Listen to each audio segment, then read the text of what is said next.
ನಮ್ಮೂರ ಕಾಯೋ ದೊರೆಯೇ ನಿನಗೆ ಎಲ್ಲಿಂತ ಮಮಕಾರ, ಕಣ್ಣೀರ ಒರೆಸೋ ಪ್ರಭುವೇ ನಿನಗೆ ಆದ್ಯಾವ್ರೆ ಜೊತೆಗಾರ.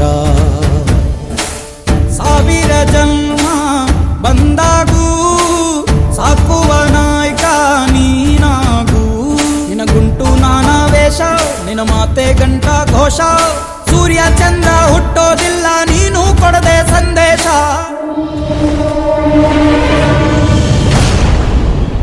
ಜನ್ಮ ಕೊಟ್ಟವ್ರ ಮೇಲೆ ಆಣೆ ಮಾಡಿ ಹೇಳ್ತೀನಿ, ಈ ಬಜರಂಗಿ ಕೊನೆ ಉಸಿರಿನವರೆಗೂ ನಿಮ್ ಕಾವಲಾಗಿರ್ತಾನೆ.